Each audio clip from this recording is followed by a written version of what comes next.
alguém que se importa com você. You're okay? Yes? Alright, it's good, very good. Okay, my name is Bill Jonathan. What's your name? What your name? Yes. Paula. Oh, right. Really? Paula. Okay. Boa tarde. Tudo bom? Muito bom poder estar aqui falando com vocês nessa tarde. E a gente vai falar de alguns assuntos bem bacanas. O meu nome é Bill Jonathan. Como é que é meu nome? Bill Jonathan. Não, acho que vocês não entenderam. O meu nome é Bill Jonathan. Como é o meu nome? Bill Jonathan. Pô, vocês almoçaram hoje? Vocês estão meio... Como é que é meu nome? Bill Jonathan. Agora eu sei que vocês estão aí comigo. Tá bom, vamos começar a palestra então. Nessa tarde a gente vai falar de alguns assuntos muito comuns e muito presentes no nosso dia a dia. Eu era muito maconheiro, sabe? Fumava muita maconha, era muito drogado, era um cara que...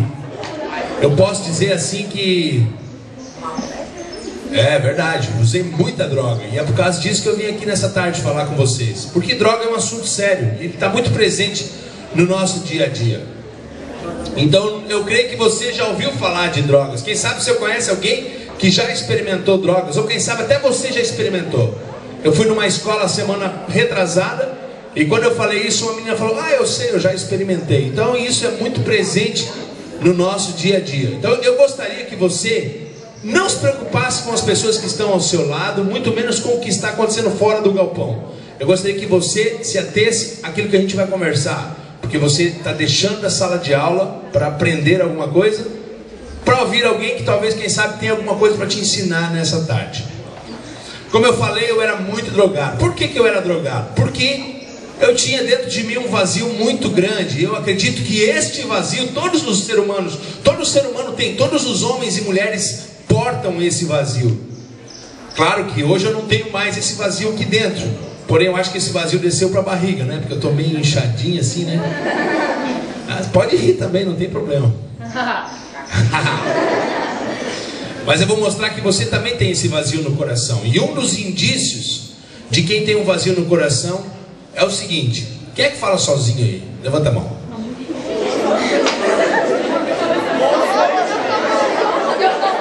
Uau! Quanta gente! Beleza, vamos dizer assim que 40% levantou a mão, os outros 60% não quiseram levantar a mão, né? Essa é a verdade, não quiseram levantar a mão. Mas eu vou fazer outra pergunta. Então, já que você não pôde responder a primeira, então me diga, quem de vocês conversa sozinho no espelho? Levante a mão. Uau! Os outros 60% levantaram a mão. Vamos ser sinceros, gente, a gente faz isso, não faz? Meu, eu fazia muito isso. Eu ia pra frente do espelho. E eu sempre gostei de música, eu sempre curti música. Então eu pegava o meu violão e eu ia pra frente do espelho. Eu dizia: eu sou o Jimi Hendrix. Eu queria tocar e... Muitas vezes, outras vezes eu ia pro espelho e dizia: meu Deus, como você é bonito. Na época eu tinha cabelo, quando eu fazia isso, tinha bastante cabelo. Até acreditem, eu fui cabeludo. Hoje não tem mais, né? Foi embora, né? Que nem meu pai, que nem meu tio. Que nem teu pai? Teu pai também era cabeludo? Teu tio também. Então vamos ver lá. Quantos de nós não vamos pra frente do espelho e não ficamos lá? Os garotos, né? Meu, começou o saradão. E as meninas, né? Ai, como eu sou linda. Ai, todos os garotos da minha escola me amam. Você conhece alguém que é assim? Não, fala sério, você conhece? Oh, tem gente até apontando esse, aquele.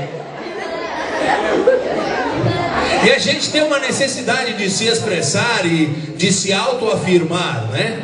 Nós precisamos nos afirmar em meio à nossa família, em meio aos nossos amigos, em meio à sociedade. É uma necessidade do ser humano em dizer: ei, eis-me aqui, eu existo.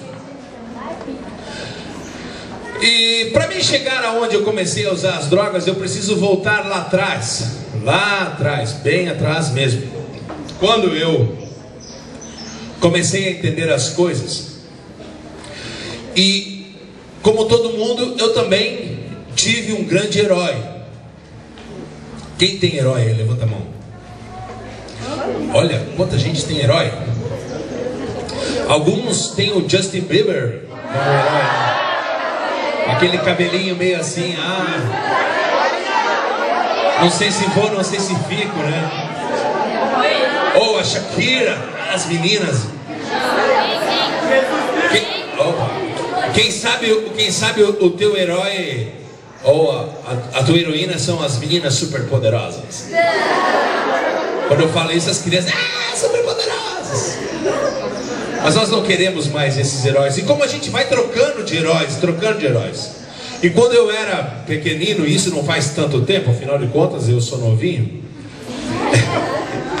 Mas quando eu era bem pequenininho, eu tinha meu pai como meu herói. Ou ele era o cara. Afinal de contas eu era pequenininho, eu olhava para ele e ele me segurava nos braços e sempre me deu amor e carinho. Eu falei, esse é o cara, meu pai. Meu pai. Meu pai era o cara, gente. Imagina só que uma vez por ano ele botava uma barba e uma roupa vermelha. E ele dizia para mim que ele era ajudante do Papai Noel. E eu achava aquilo o máximo. E todo Natal, meu pai então... Você sabia que Papai Noel não existe? Você já sabia disso? Quando eu descobri isso, eu quase pirei, gente. Sério. Meu Deus, não, sério? Eu tinha 10 anos de idade quando eu descobri que Papai Noel não existe. Sério. Com 10 anos de idade.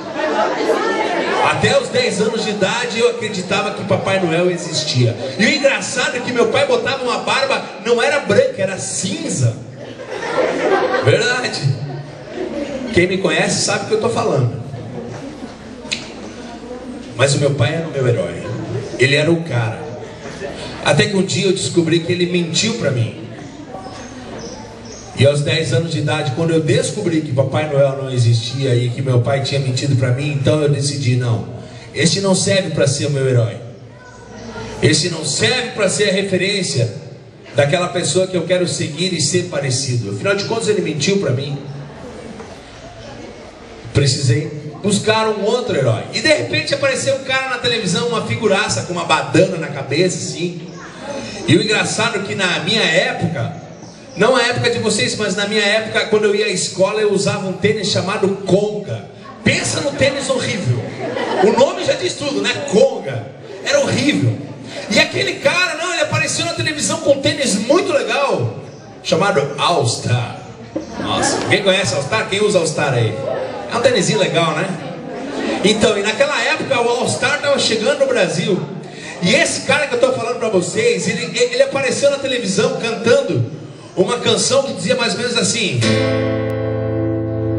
ideologia, eu quero uma pra viver. Ideologia, eu quero uma pra viver. Ideologia, eu quero uma pra viver. Quem conhece o que eu estou falando aí? Os professores sabem, né? A garotada não sabe, mas quem é? Fala aí, rapaz, fala. Cazuza, exatamente, Cazuza. Ele era o cara que dizia: os meus heróis morreram de overdose, os meus inimigos estão no poder. Ideologia, eu quero uma pra viver. E agora eu já tenho 11 anos de idade, e eu fico olhando para aquela figura, para aquela pessoa que era uma referência para mim na televisão. Tudo que ele fazia, eu queria imitar. Eu me lembro que eu consegui comprar 2 All Star. Eu consegui comprar um All Star verde e um All Star amarelo. Sim. Então tinha dias que eu ia para a escola com All Star verde, e tinha dias que eu ia para a escola com All Star amarelo. Mas aí quando eu queria variar mesmo, eu ia com o verde e com o amarelo. Na época aquilo era moderno. Cazuza fazia isso. Por que eu não podia fazer? E eu fazia também. E então lá ia eu com o meu All Star amarelo e achando que chegava a flutuar, sabe? Uau! Mas esse cara que dizia que ia mudar o mundo morreu. E ele morreu de uma forma muito trágica. Ele morreu de overdose. Perdão, ele morreu de uma doença chamada AIDS. Ele morreu de AIDS.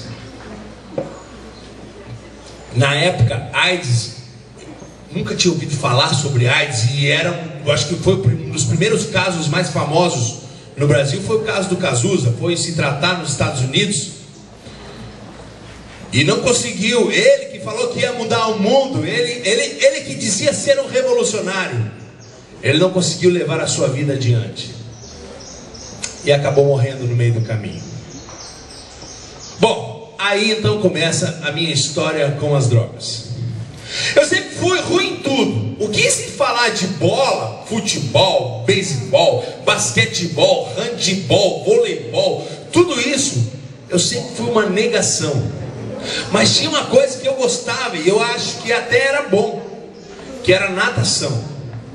Eu morava do lado do Guaracás. Quem conhece o Guaracás, o clube ginástico aqui pertinho? Eu morava do ladinho. Então o que acontecia? Eu vinha da escola, estudava no Polidoro, vinha da escola, almoçava e ia para o clube. E ali eu ficava até às 7 horas da noite, 8 horas, às vezes mais tarde. Meu pai vinha me buscar de vara. Ai, ai, ai. E assim eu fui desenvolvendo uma habilidade muito bacana, que era o quê? Natação. Comecei a nadar e comecei a me dar bem. Eu me lembro a primeira vez que eu fui. Isso é muito hilário, gente. A primeira vez tem um professor aqui em Timbó, que é o Tuti Krieger, e ele veio no Polidoro falando: vai haver uma competição de natação. Ali eu deveria ter uns 8 anos de idade, mais ou menos. E eu entendi que ia ser aula de natação. De repente tinha uma competição no clube e eu apareci com uma boia. Apareci com uma boia e de repente eu falei: não, isso aqui não é aula de natação, isso é uma competição. Então, aos 12 anos de idade, eu já competia defendendo a minha escola, o Polidoro Santiago, num evento que até hoje existe, chamado Jogos Estudantis aqui em Timbó. E eu confesso para vocês que eu conseguia medalhas, mas eu nunca consegui o primeiro lugar. Sempre tinha um camarada que na época estudava no colégio de Indaial, chamado Raulino Orn, e ele sim conseguia ganhar o primeiro lugar, sempre, sempre, sempre. E eu sempre atrás, sempre atrás, sempre atrás. Ele era mais magrinho que eu já era um pouquinho mais encorpado. Ele era mais baixo que eu, e eu um pouquinho mais alto que ele. E pensava assim: poxa, o que ele tem de diferente de mim? Afinal de contas, eu treino tanto. Eu preciso descobrir qual o segredo desse rapaz, que ele sempre me vence. Passado algum tempo, eu fui expulso do Polidoro, porque os professores não aguentavam mais me suportar. Eu era insuportável, terrível, provocava todo mundo, achava que ia ser o cara. Afinal de contas, eu era um revolucionário, eu tinha que ser diferente de todo mundo. Acabei sendo expulso. Me lembro que na época o diretor da escola era o Felito Venceslau Schiller, hoje meu amigo. De repente, sou obrigado a mudar de escola, vou lá para o Rui Barbosa. Quem eu encontro como diretor lá? Felito Venceslau Schiller. Quando ele olhou para mim, ele arregalou os olhos e falou: não acredito, ele de novo aqui. E ali então, estudei por mais ou menos uns 7 meses. Só 7 meses. Estou contando a minha história para vocês, aguenta aí. Mas nesse período, quem eu encontro estudando na mesma escola? O cara do Raulino Orn. Numa certa manhã, indo para o Rui Barbosa, na época a rodoviária ela ficava bem no centro da cidade. Eu olho descendo do ônibus o cara. Eu dou uma apertadinha no passo, porque vou lá, vou conversar com ele, vou trocar uma ideia, vou ser amigo dele. E nessa caminhada e nessa conversa que a gente foi batendo um papo, chegou na altura ali do Cine Municipal, ele falou: olha, eu vou entrar aqui à direita. E eu perguntei: será que eu posso ir junto? No começo ele deu uma enroladinha, mas falou: tá bom, vamos lá, vamos junto. Chegamos num lugar chamado Prainha do Xereder, que existe até hoje. E ali então ele tirou um cigarro. Cigarro, já fumei cigarro, cara. Mas aquele cigarro era diferente. Era um cigarro de maconha. E eu confesso a vocês, eu experimentei, eu fumei, me deu uma dor de cabeça tão grande e uma catingueira. E mais nada, confesso a vocês, não deu mais nada. Só que algo aconteceu dentro de mim. O que aconteceu? uma necessidade de eu conhecer um pouquinho mais aquela substância. E foi aí então que aos poucos eu fui buscando conhecer um pouquinho mais, um pouquinho mais, um pouquinho mais. E quando eu vi, eu estava totalmente viciado. Cazuza tinha morrido, eu precisava substituir aquele ídolo. Afinal de contas, a gente não pode viver sem heróis. Quem eu encontro então? Encontro um cara com um vozeirão bem grandão assim, e ele cantava umas canções mais ou menos parecidas com isso. Nas favelas do Senado, sujeira pra todo lado, ninguém respeita a Constituição, mas todos acreditam no futuro da nação. Que país é esse? Yeah! Que país é esse? Que país é esse? Yeah! Ele cantava uma outra canção muito bonita que dizia assim, ó: quando o sol bater na janela do teu quarto, lembra e vê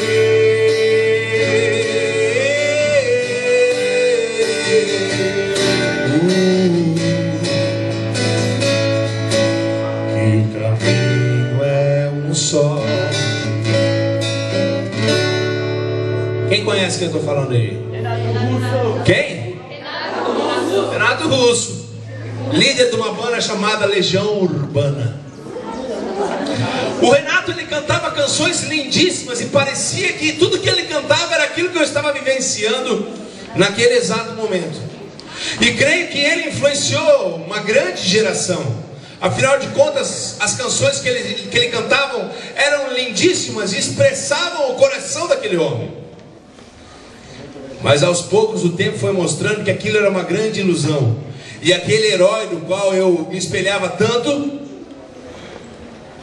aos poucos também ia definhando, até morrer de uma doença chamada AIDS. Nossa! Na verdade, os meus heróis todos, aqueles que eu achava que eram pessoas a serem seguidas, se tornaram umas más influências. Afinal de contas, meu pai mentiu para mim, disse que era ajudante do Papai Noel, e não era. Papai Noel não existia. O Cazuza, que dizia e falava de uma ideologia que ele precisava de uma para viver, e eu também queria, acabou morrendo de HIV. Renato Russo morreu de HIV. Ah, mas ali, nessa época em que conheci Renato Russo, eu também precisei de uma nova droga, um novo herói, uma nova experiência. E foi aí então que eu encontrei uma droga chamada cocaína. E por muitos anos eu me afundei nela. E a cocaína, ela é uma coisa tão forte, que ela vai mudando. Primeiro ela vai mudando a tua personalidade. Depois ela vai roubando e mexendo no teu caráter, teu dinheiro, teus amigos, e vai te tornando uma pessoa não grata. Aqueles que estavam próximos de mim não me suportaram mais e começaram a se afastar. Agora eu não precisava mais de amigos, porque a cocaína era minha amiga. Ela se tornou a minha companheira por muitos e muitos anos. Mas não parou por aí. Depois que o Cazuza morreu, depois que o Renato Russo morreu, eu também achei que ia morrer. E também achei que ia morrer de AIDS. No meio dessas orgias, a gente vai se envolvendo, se relacionando com mulheres, dorme aqui, dorme ali, e vai tendo relações sexuais com uma pessoa, com outra, e assim, Deus lá sabe como, com ou sem preservativo, não importa, o que vale a pena mesmo é ter uma experiência. Não é assim que os jovens pensam? Não é assim que nós pensamos hoje em dia? Não sei como você pensa, mas eu pensava assim. Aos 18 anos de idade, meus pais já não sabiam mais o que fazer comigo. Foi então que eles decidiram que eu deveria ir morar fora de casa. Ligaram para uns tios meus e mandaram eu estudar, entre aspas, porque eles não conseguiam mais me ajudar. Então eu fui morar com os tios no Rio Grande do Sul, ali eu fui estudar teatro. E a cada vez mais me afundando nas drogas. A cada vez mais me envolvendo com as drogas e me perdendo profundamente. Até que então eu volto para Timbó. E numa dessas andanças eu acabo me envolvendo com uma menina de 16 anos. E eu engravido ela. Gente, agora pensa bem. Olha o tamanho do abacaxi que eu resolvi. Imagina você, drogado, sem emprego, se achando independente, mas totalmente dependente dos pais. Totalmente, morava na casa do meu pai, comia da comida que meu pai colocava na mesa, porque se ele não colocasse, não ia rolar. E agora eu engravido uma menina de 16 anos. Bom, engravidei, como diz o ditado, agora tem que casar. Então eu casei, João nasceu, depois eu casei, primeiro João nasceu, olhei para o João e falei: ah, meu filho, eu vou te dar tudo que você precisa. Uma grande mentira, porque quem está nas drogas não consegue oferecer nada, a não ser se iludir cada vez mais. Casei, meu casamento durou 6 meses.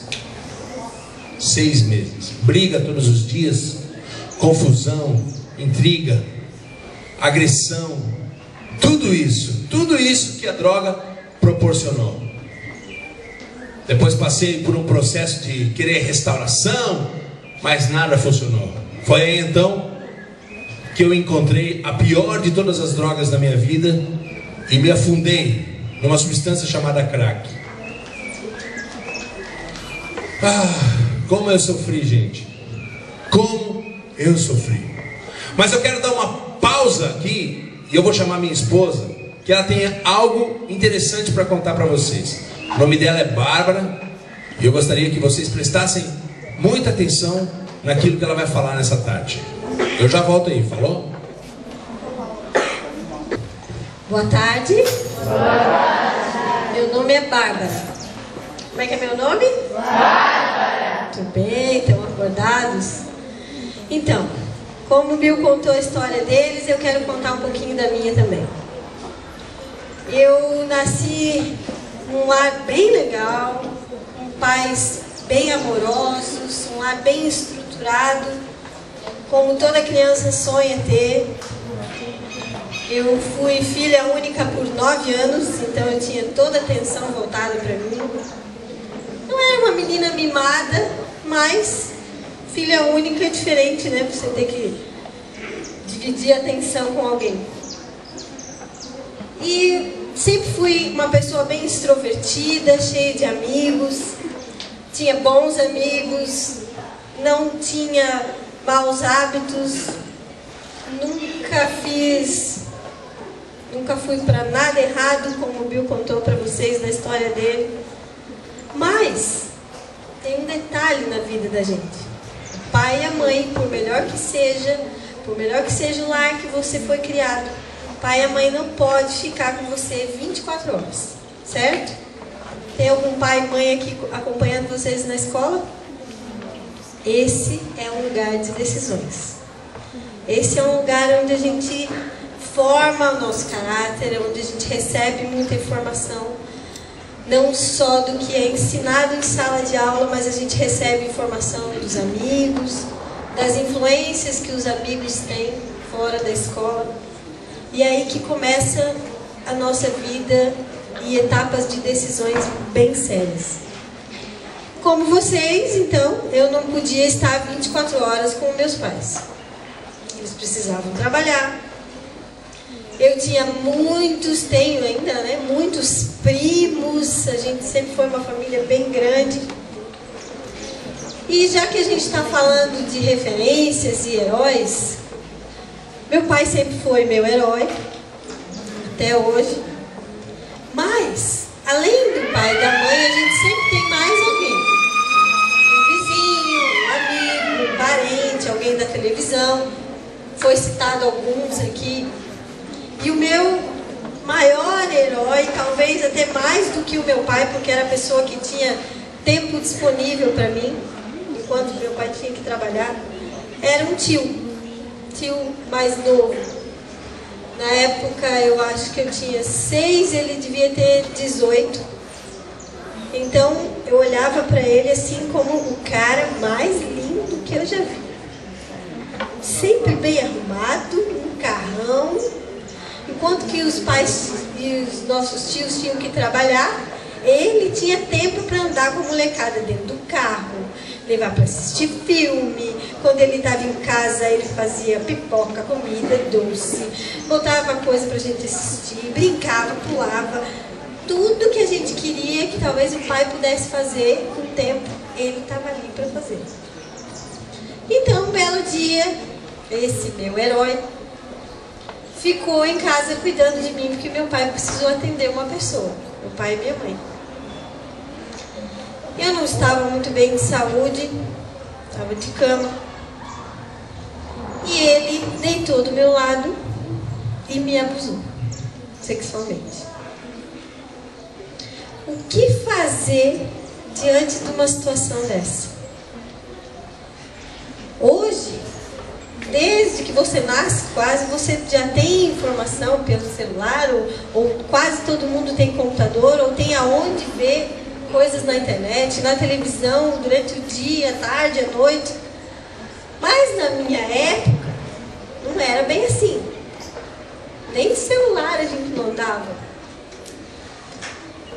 Imagina alguém que você ama muito fazer uma coisa dessa. O que você faria? Como eu ia contar? Se eu não sabia o que estava acontecendo? Com 6 anos, você entende perfeitamente o que é um abuso sexual? Acho que não. Eu não sabia o que dizer. E ter que dizer uma coisa horrível dessa de uma pessoa que você confia, que sempre estava ali para brincar com você, para fazer carinho em você, e de repente te agride e faz uma violência dessa. Eu passei o maior medo da minha vida, e é uma cena que eu nunca vou esquecer. Só que aí eu não contei. Já que eu não sabia o que dizer, não falei. Só que eu não falei naquele dia, não falei no outro, nem na outra semana. Já que eu não falei lá atrás, vou continuar não falando, né? Como é que eu ia saber que eu podia provar alguma coisa? E o tempo foi passando e eu nunca contei. Mas não foi tudo legal só porque eu não contei. Aconteceu que eu me tornei uma menina medrosa, com medo de tudo e de todos, sempre chorona, muito tímida, vergonhada, tinha muita vergonha de qualquer coisa, até de abrir a boca. Jamais imaginar que eu ia estar no meio, assim, falando no microfone. Seria a coisa mais impossível de acontecer. E eu não sabia por que aquela transformação toda. E a principal coisa é que eu fiquei com muita raiva, não de quem me agrediu, mas eu fiquei com muita raiva do meu pai. Porque lá inconscientemente, apesar de eu não ter falado, mas dentro de mim tinha algo assim, por que o meu pai não estava ali para me proteger? Eu queria culpar alguém. Não podia ser a pessoa que eu amava, pois eu não estava sabendo lidar com aquilo. Então, se eu tinha que culpar alguém, a culpa também não era minha. A culpa então era do meu pai que não me protegeu. Eu não me envolvi com drogas, eu nunca bebi, nunca fumei. Eu obedeci todas as ordens do meu pai até hoje. Não me lembro de nunca ter contrariado ele ou batido o pé. Mas dentro de mim eu contrariava. Ele dizia para mim fazer uma coisa, eu fazia. Mas dentro de mim eu dizia, nunca eu fui. E ele não entendia por que eu me tornei uma pessoa daquele jeito.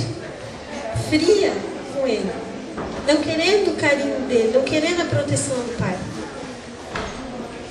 E aí o que aconteceu? Vai chegando uma hora que as amigas foram tendo namorado, foram noivando, foram casando, e eu pensei, eu não vou ficar pra titia, né? E aí eu quis arrumar um namorado. O primeiro que apareceu, é esse. Era lindo, maravilhoso, figura que qualquer menina gostaria, mas não é porque eu amava ele. É porque era só um motivo, não para me relacionar com ninguém, era para mim sair de casa e ter minha própria vida, uma tentativa de apagar o que aconteceu lá no passado. Como se eu pudesse virar a página e pronto, acabou.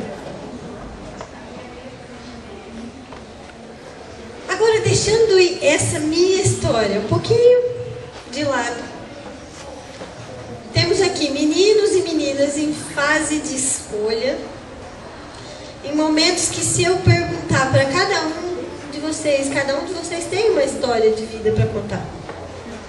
Não só eu. Tem muitos sonhos, tem muita coisa que vocês desejam. Não é só as meninas que têm vontade de casar e de ter uma família legal. Os meninos podem não admitir, mas todo mundo quer. Ninguém quer um lar cheio de briga. Ninguém quer um lar destruído. Todo mundo quer uma família que funciona. É ou não é? Agora, meninos, olhem para mim. Me diz uma coisa. Se vocês pudessem desenhar ou colocar a figura da mulher ideal. Imagina. Ó, dá para viajar na imaginação, né? Pode não ver ela aqui, mas tem que ter uma ideia dele. Mas assim, ó, pensa em alguém assim, sem pensar no futuro, para agora, hoje, momento de curtir. Quem é que tá na cabeça? As meninas querem saber o que tem na cabeça deles? Querem? Piriguete. Aquelas que a gente diz assim, balada a vácuo. Né? Com aquelas sainhas assim, bem compridas. De pau. Agora imagina uma dessa bem maravilhosa, né? Passar assim, uau, passar aqui. Vocês não vão ter reação nenhuma. Não. Imagina. Aí imagina, só a fileira toda disse uau de uma vez.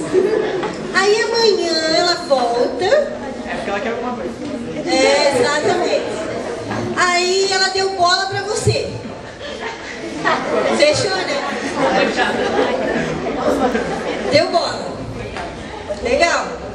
Aí amanhã, no outro dia ela volta de novo. Aí ela diz assim pra você que ela quer não ficar, ela quer namorar com você. Não. Vai de conta que tu não tá namorando, tá? Aí essa quer namorar com você. Já pensou? Aí você vai passar com ela e o mesmo amigo que assobiou e disse uau agora, vai dizer de novo. Porque continua sendo bonita, não deixou de ser. O que tu vai dizer pro cara? Assim, respeita a minha mulher. Tais morto, camarada. Olha pra ela que tu tá mortinho. Mas não para por aí. O que ele vai dizer pra menina que hoje ele achou a gostosa? O que ele vai dizer pra ela? Se tu pensar em botar aquele vestidinho de novo, tá mais morta do que o cara que eu amei assim. Tu nem pensa em botar aquela roupa mais. É ou não é? E se deixar ela andar, vou te dizer que você é candidato a corno. Já imaginou o que é um casamento, casar uma figura dessa? Você sai para trabalhar sossegado, né? Bem sossegado. Agora imagina para as meninas. É o máximo ficar com o garanhão do colégio, ou da turma, o pegador, aquele que todo mundo deseja. É bom, né? As que estão dizendo não, elas estão mentindo. Pois é, eu concordo com você.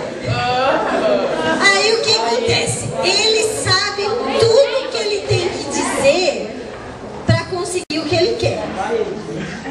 Aí ele vai levando. Ele vai te levando na conversa, dizendo tudo o que você quer. Aí ele te deixa em casa. Você fica lá suspirando, nem dorme, não come, só flutua. Mas espera aí, ele te deixou em casa e foi buscar outra. Olha eu. Tô mentindo? Ele mesmo disse, claro. E é assim. E aí ele te leva na conversa e diz, me dá uma prova de amor. Aí consegue o que quer. No dia seguinte, ele passa por você como se nunca te viu na vida. Aí você vai dizer, mas como? Ontem você saiu comigo, pediu pra mim te dar uma prova de amor e agora? O problema é seu. Quando um não quer, dois não brigam, né? E na maioria das vezes, as meninas engravidam na primeira relação. E o que acontece? Já pensou? Um dia você vem para a escola, linda, maravilhosa, como você vem todo dia, quando entra na porta do colégio, sai correndo para o banheiro. Efeitos colaterais daquela saidinha.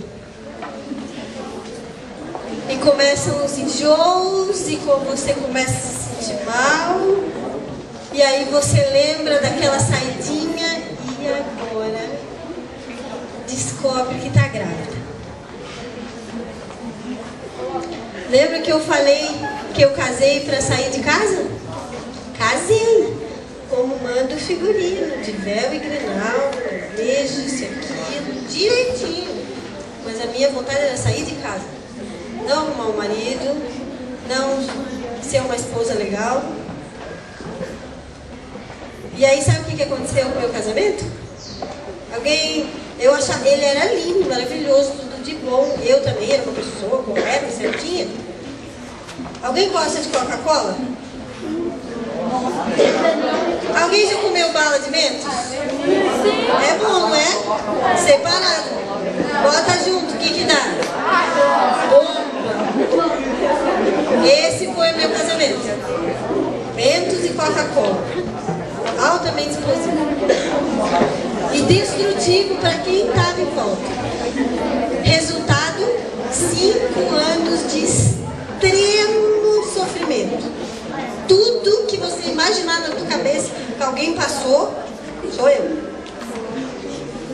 Até que nesse meio dessa explosão toda, nasceu uma criança, passou junto comigo todo o sofrimento.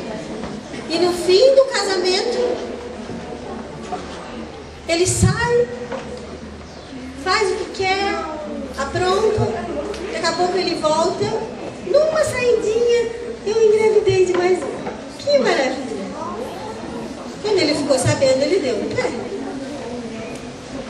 E aí? Sozinha? Uma criança de 1 ano e meio pela mão e grávida de mais um. Ele nunca me deixou trabalhar. Aí eu tinha que voltar para casa dos meus pais e eu me senti como se eu fosse da idade de vocês. Quantos anos você tem? Eu me senti como se eu tivesse 12 anos. Eu acho que eu fiquei tão envergonhada quando eu fiquei sabendo que eu estava grávida de mais um, naquela situação, como se eu tivesse 10, 12 anos e fosse uma adolescentezinha dentro da casa do meu pai e ia ter que contar para ele agora. Queria morrer. Se eu pudesse me enterrar mortinha, faria. E podia ir contar para o meu pai. Porque eu caí na conversa de um cara que me fez sofrer 5 anos, engravidei dele. De novo, quando eu podia me livrar daquela confusão toda. Agora tinha mais uma criança para mim. E uma gravidez complicada, 9 meses em cima de uma cama. Sabe por quê? Eu sempre quis ter muitos filhos. Não 1, 2. Eu sempre quis ter uma família cheia. Cheia de crianças. Restaurar aquela alegria que eu tinha lá atrás, quando eu brincava com os meus primos. Só que por conta daquele estupro lá atrás, aconteceu um problema no meu útero e que toda vez que eu engravidava, eu perdia. Até que eu descobri o problema que estava acontecendo por causa daquilo lá atrás. E agora eu estava no meu primeiro filho, já foi complicadíssimo. Mas eu tinha alguém ali, pelo menos, para me sustentar. Agora eu estava grávida de novo, eu já sabia todo o sofrimento que eu ia passar na gravidez e estava começando tudo de novo. Agora sozinha. É a mesma coisa que acontece com o adolescente. Acabou a saidinha, acabou as festas, acabou os amigos. É só choro de criança, embalar neném, trocar fraldas. Aí os sonhos vão todos por água abaixo por causa de uma saidinha. Por causa de uma provinha de amor que não teve de provinha de amor nenhum. Eu estou dizendo isso para vocês porque lá atrás, aquele estupro, eu levei 27 anos para contar. Passei 27 anos como se eu estivesse trancada dentro de uma jaula. Eu não conseguia receber o amor do meu pai, nem de ninguém. Casei para fugir. Não fui feliz. Fui me arrastando. Você acha que eu consegui, nesse período, fazer os meus filhos felizes? Não. Deixei muitas marcas neles, deixei. Mas quando eu comecei a entender que tudo que eu tinha feito estava errado e eu tinha que começar tudo de novo, a coisa começou a mudar. Eu contei o estudo, eu me abri para o meu pai, ele olhou para mim e falou: agora eu entendo as tuas reações. Por que você me rejeitava tanto? Eu gostaria de ter te protegido, mas eu não sabia. Você não me deixou participar disso. Você não precisava ter casado para fugir de casa. Você podia ter esperado. Você podia ter olhado. Às vezes a gente olha a aparência e casamento não é um remédio que vem com uma bula escrita efeitos colaterais, positivos e negativos. Isso você precisa dar ouvido ao que diz um professor quando ele te aconselha alguma coisa. Você precisa dar ouvidos ao que seu pai e sua mãe diz. Apesar de eu nascer num lar estruturado, eu resolvi levar a minha vida do meu jeito e não olhar para tudo de bom que eu tinha ali. Quantos gostariam de nascer naquele lar que eu nasci? E eu levei muito tempo para essa ficha cair. Às vezes, você olha para a tua casa e diz: ah, meu pai, minha mãe, isso e aquilo. O professor também não me entende. Mas será que você realmente parou para analisar as coisas que você tem ouvido, que você tem recebido, as pessoas que têm estado do teu lado? Hoje, eu consegui realizar o sonho da minha vida, que era ter um lar bem legal. Eu queria ter muitos filhos. Eu tenho 4. De 15 a 3. Uma escadinha. Depois, no presente que vocês vão ganhar uma fotinho da nossa família. E eu ganhei um príncipe encantado que canta pra mim. Sou eu! Lá vem o meu príncipe do cavalo branco. Garanhão, Ele canta pra mim. Mas sabe qual que foi o grande segredo? Ele era meu melhor amigo. Eu conheci o Bill há muito tempo. E ele estava bem próximo de mim, bem do meu lado.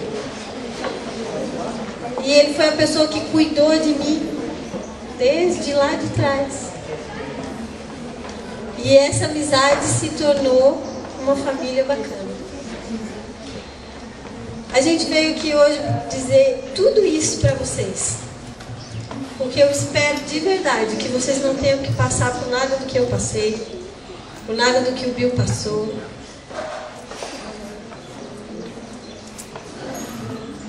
Assim como eu quero para os meus filhos, eu quero para vocês.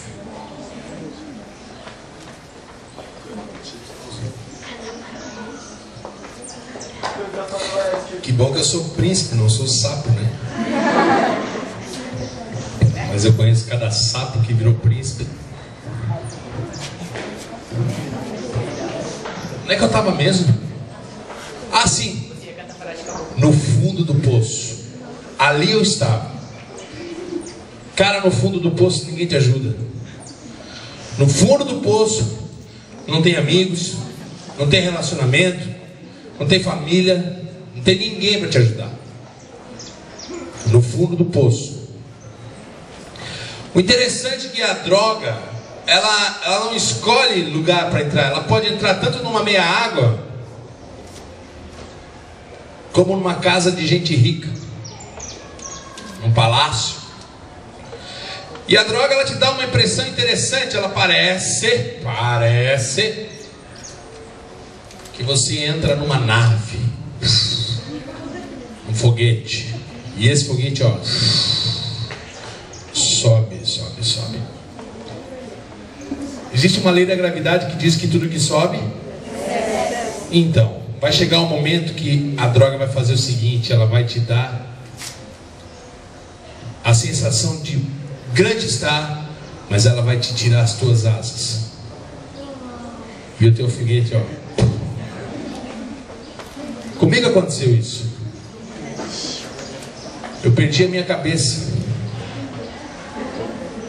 Fiquei sem cabeça, não sabia o que fazer. Perdi tudo: amigos, família, dinheiro, moral, relacionamentos.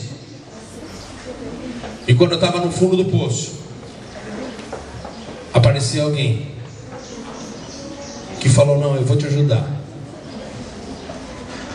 E lançou uma corda para mim naquele poço, como se aquela corda fosse uma escada. E eu pude subir sobre ela. E hoje eu posso estar aqui para contar essa história para vocês. E essa pessoa que me trouxe até aqui, ela disse que era para mim falar para você. E se você estiver passando a mesma coisa, eu posso te dar uma mão, eu posso estender hoje o braço, porque eu sei do que eu estou falando para você. Essa pessoa é Jesus. Jesus. Não é uma religião. Não acredito em religião. Religião não conseguiu salvar a minha vida. Mas Jesus sim. E Ele é mais real do que eu e você imaginamos. Ele é mais real do que eu que estou aqui na sua frente. Ele é real. Tem um livro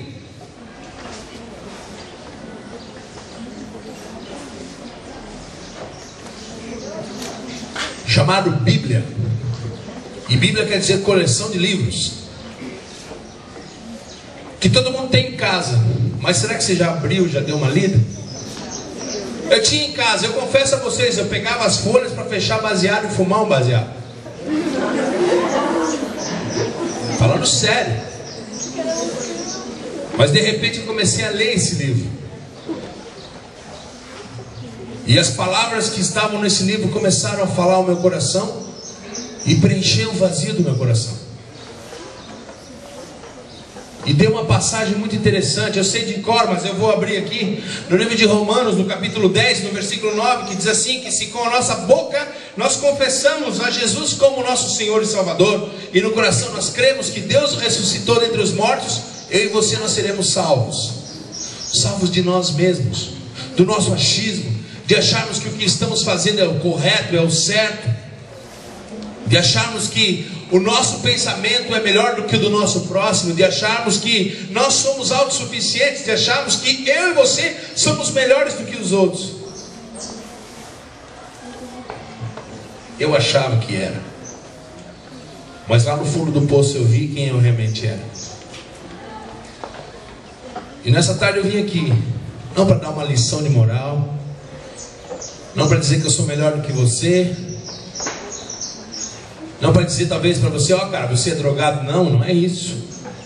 E se você realmente está envolvido com isso, eu quero te dizer, existe uma saída. Se você está envolvido com coisas erradas, existe uma saída. Se você talvez está ouvindo coisas erradas, de pessoas erradas, eu quero te dizer, há uma saída. E nessa tarde bonita de sol, nesse lugar maravilhoso, nessa escola maravilhosa, e eu quero dizer para vocês, já passei por tantas escolas e não vi uma escola tão bonita quanto essa aqui. Maravilhosa. Vocês são pessoas especiais, saibam disso. Eu quero dar um presente para você. Eu quero te dar um livro igual a esse que eu tenho. Você pode pegar, jogar numa gaveta, ou você pode ler esse livro. Quando eu precisei, esse livro falou comigo. E às vezes a gente não tem respostas para a vida, mas esse livro vai poder te dar respostas. Minha vida aqui era muito doida, doida, só falta em correr atrás de avião, mas Jesus entrou no meu deserto e mudou o meu coração. E mudou o meu coração. Eu era magro, que dava dó, que dava dó. O paletó listrado era de uma listra só, de uma listra só. Mas Jesus entrou no meu deserto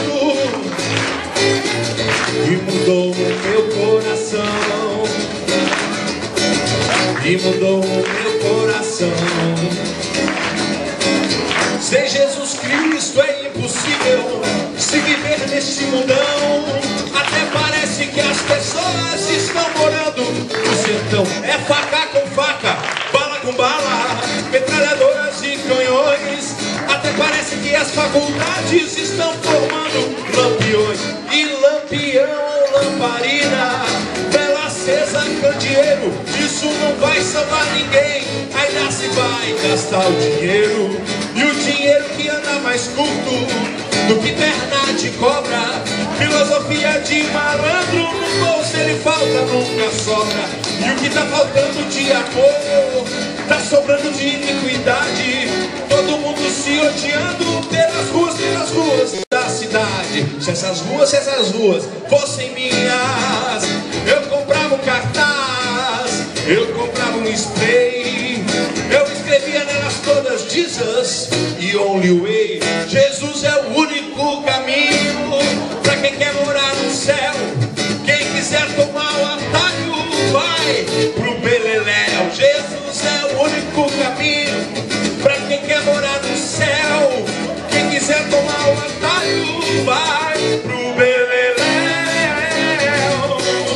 Oh, falou, bicho.